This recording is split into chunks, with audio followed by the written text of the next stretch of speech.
This episode of the Fire Alarm Insider is proudly brought to you by Secured Securities, your trusted partner in fire alarm and security solutions, protecting lives and businesses one system at a time. Welcome to the Fire Alarm Insider. This is the podcast where we dive deep into the world of fire alarm systems, life safety, and the businesses of keeping communities secure. I'm your host, Anthony T. Richardson, and I am licensed by the New York State to install and maintain fire alarm and security systems, and I'm here to share some insights, some tips, some strategies to help you thrive in this essential industry.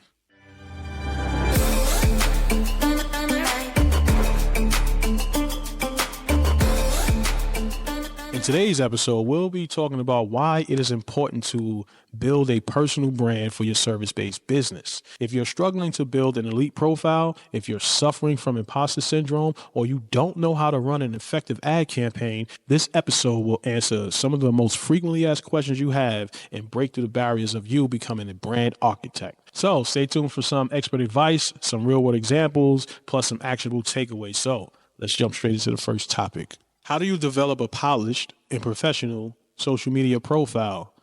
Well, what you want to do is you want to match your profile pictures, your banners, your scheme, your colors, your text, your fonts. You want to be able to strategize exactly what you're going to be using across all of your social media platforms. And that all needs to be the same. So if you're going to use navy blue as your background, then navy blue need to be the background for all of your social media platforms, your website, different shades of blue, however your text is, your formats, your images need to be high quality.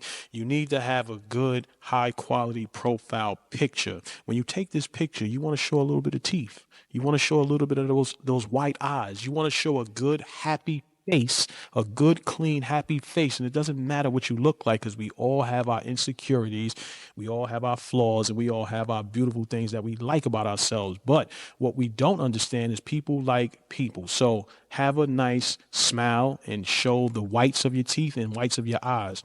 You also want to craft a clear and engaging bio. You don't want something random. You want to say specifically what it is that you're doing. I am the fire alarm expert. I help you get your systems installed in 90 days or less. It's not going to be 90 days. It depends on the size of the system. But you want to be very, very specific in what you're doing within your business. You help people do X. What it is that you're doing. What are you the expert as in your field? So if it's for a fire alarm, definitely I'm going to be saying I am the expert. I am going to take you from A to Z when it comes to installing your systems. I'm going to let you know it's going to take 18 months. It's not going to be fast. I'm going to let you know once we submit it, it's going to probably be 3 to 4 months before we hear back from the fire department. So don't keep calling me asking me what the process is. I already told you what it was. It's going to take some time.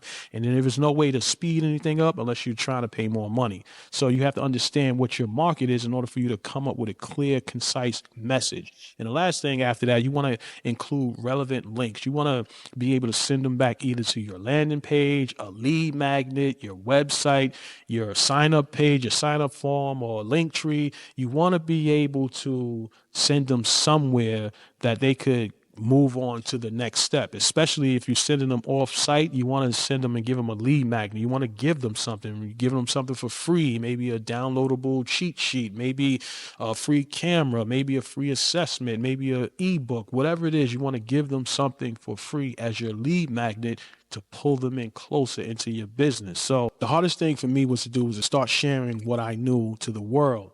The reason why it was so hard for me, because I feared that I didn't know much about fire alarm, which I've been in the business 20 something years, but you always have some self-doubt. So when it comes to putting yourself out there in front of people, you fall victim to judgment and what other people are going to think and what other people are going to say. I had to build up those walls that it doesn't matter what these non-avatars people who I don't know say or feel. I know what I'm speaking is truth. I know what I'm saying is right. And it's going to resonate with the people who feel the same way.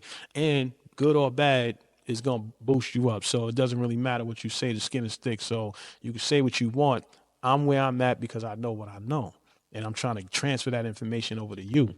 because now that leads me over to to my second topic of how you could effectively brand yourself out there in this market, especially if you're a service-based business. This is a very difficult topic right here, right, for most of us, right? And that's that imposter syndrome. So there's many different things that I can do, from cutting hair to installing systems to explaining you about marketing to creating videos, effects, and all of these different things that I in myself know how to do, that I do on a daily basis. But for me to actually break it down in a step-by-step format, it feels like I'm being phony. It feels like I don't know what I'm doing when I actually do know what I'm doing. So I had to actually push through that, because you have to understand the people that's close to you, that's around you, that say, damn, man, yo, you be knowing, or you be doing, you be giving me the answers, or you be solving whatever problem that you be solving for me, you be having the answers. So if these people are telling you, then the world will tell you the same thing. So a lot of times it's not believing in yourself. And me being black, a lot of times I felt that I didn't deserve the money that I was getting or the money that I was going after. So I used to self-sabotage myself and whatnot. So I say that to say that if you believe in yourself, and a lot of things that you do think in your mind is 100% false. So push through whatever imposter syndrome you're feeling, whatever anxiety, whatever awkwardness. You can record videos and don't post it. You can record the video and look at it on your phone and see if it fits whatever standards you think it fits, or, they see too much of your face. People really don't care. It's not the thing that people want. It's the person doing the thing that people want. Because like, we could all be able to cut hair, and we could all be able to be nice in cutting hair. But if I'm the person teaching you how to cut hair, then it's going to make me the better person than the person who's actually probably better than me in cutting hair. You understand? So put yourself out there, right? So you want to stop feeling like you don't need to fake it, and you want to be more open and admitting where you need improvement. Just listen, I'm no expert. I want to start an astrophysicist, and I'm going to get these books here, and I'm going to start reading these chapters. I'm going to digest this information. I'm going to start creating videos to see if I can break it down to you. In a sense, you actually learning on the low. You really actually learning on the low by doing that and actually sharing what you learned. So you actually digesting what you just read, and now you regurgitating it out to see if you actually understand what you just read. And most of the times you actually do understand it. So it's pushing through what we think we not to become somebody who we want to be. So you can do that. Incorporate a little storytelling inside of that. Incorporate your life when it comes to that storytelling, not giving all the good nuggets, really the personal nuggets within your life, but the experience that took you from one place to another. You want to share those types of stories, and you want to set that up in some type of strategy. They use the word like content pillars. Now, what a content pillar is just what you're going to be talking about. So if they say 5 or 6 or 4 different type of content pillars, that means 4 different things you're going to be talking about. So if you have a strategy of 3 or 4 different things you're going to be talking about, then you could break that content down even more by including storytelling inside of that type of framework. So what I talk about is fire alarm. We're going to be talking about a little bit of security. Then we're going to be talking about business. And then we're going to be talking about marketing. So those 4 different things I'm going to be talking about in a lot of different details when I get to these topics. So you have to break down what it is you want to speak about on a daily basis, and then pull from that little notebook, and then, deliver your message, however you're going to deliver your message. And the more you do it, the better you get at it. You'll start figuring out how to actually angle the camera, how to actually start shooting the video, what script you need to write, what the hook is, what the content is, and how to close it. You'll start understanding how to do all of those things. So start somewhere. It's all about practice and getting out yourself to become someone else. So here's a quick message from our sponsor. Security is here to help your business reach new heights, whether it's fire alarm installation or smart home integration. We've got the tools and expertise to help you get ahead of the game. Visit our website, www.securitisecurities.com, to learn more. That's www.securities.com. I'll see you there. Now, once you get through from feeling like you some type of imposter, now you're going to want to try to get in front of more people. And that's running an effective ad campaign. So now this is not gambling when you understand what the science is behind running your ads. You need to understand how much it actually costs to acquire a customer. Now, it's not really hard math. We have templates, we have spreadsheets to help you figure these things out. All you got to do is plug the numbers in and it give you what you should be paying for your ads. And you don't have to have a lot of money. I use anywhere between $50 and $100 at a time to run ads. And when I get more money, I run more money. I'm still in the process of really learning because I'm still feeling I'm on like that. If it's a measurement between 0 and 100, because I'm from the hood. So if it's a measurement between 0 from 100, I'm like at 60, 70%, still feeling like it's a gamble. But inside of me, I know it's not a gamble. But I'm trying to get rid of all of that emotion and feeling so that way I can actually put more money into marketing. Because sometimes I'll be looking like, yeah, I can just drop $1,000, $2,000. I'm not doing that. I'm gonna do $200. So I'm gonna do that, but I have to still feel like I don't believe in myself. So I'm out here trying to push through these things so I could do this. I'm showing you that I'm struggling the same as you, and all we got to do is just push through that. I know I'm talking what I'm talking, so that's why I'm trying to get in front of more people, get out that fearness, and connect with the people that need to hear this, so that way I can get them from being stuck to unstuck. They can go from A to B, or they could be like, oh yes, that's exactly what I needed. That's gonna give me that motivation, whatever that fire is, and then they're gonna start doing what they need to do. So running ads is not a gamble; it's a science. And once you learn how to break down the details, you'll stop throwing your money away on any ads. So how to run an ad campaign that actually converts. I want you to say goodbye to all the guesswork and say hello to a new way or a smarter way to run your ads. So I'm going to show you how you could define your target. And it's very, very simple because I used to get this wrong. I never understood what they meant by how do you define your target. So in essence, I'm going to try to make this as simple as possible. If you're looking for entrepreneurs, say that.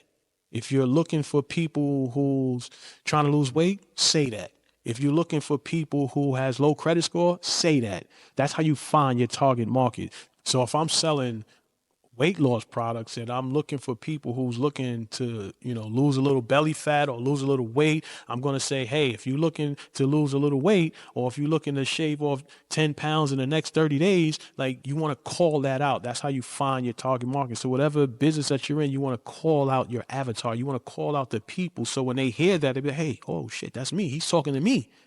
And it'd be millions of people that feel exactly the same way. So that's how you define your target audience. You call them out. Whoever you're looking for, if you're looking for homeowners, property managers, entrepreneurs, small business owners, whatever you're looking for, call them out. And then you want to craft a compelling ad campaign. And the easy way to do this is, most of us are not expert at copywriting. We don't have a team of people helping us come up with content, right? So whatever business you're in, all you want to do is look at what is working. The only thing that's going to be different is your branding. So you look at a post that's generating leads because they're doing well, however they're doing well within their business, and you click on their ad, and you find that their ad, has whatever their branding colors is. You already know you're not going to use their colors because you're going to have your own branding colors. However, if they have a picture at the top right, you're going to have your picture at the top right. If they have text at the top left, whatever that font is, you're going to do the same thing. If they have their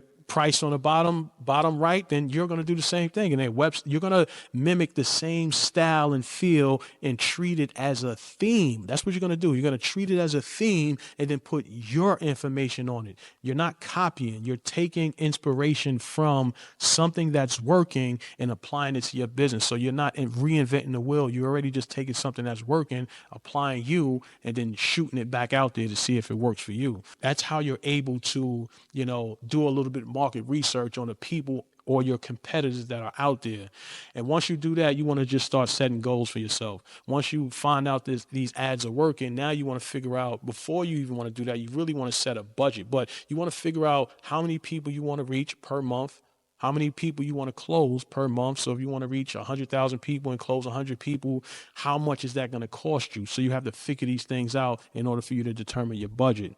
So before we wrap this up, I want to reflect on how these strategies can empower your business, become a brand architect, can make you an expert in your field and an expert in any field. Once you solve multiple problems, it'll start to increase your revenues for being that expert. So as an expert, you don't just solve one problem, you solve many problems. This is what takes you to the top because people look for you for the answers. So become the expert within your field. It's very important. You don't have to be the best salesman. All you have to do is actually literally be the smartest person within your field, or seem to be the smart. That's all. Just put out the best content the best way you can in an educational type format, and this will help you deliver your message to people so that way they can either repeat the process or give you more information on how you can make your shit better. All right. I want to thank you for tuning into this episode of the Fire Alarm Insider. I hope you gained some valuable insight and something that you can take away and actually put into action today. If not, just let me know so that way I can do better within the next one. So that way I can give you the information that you actually need instead of rambling left and right. So that way you can go from A to B quickly. All right.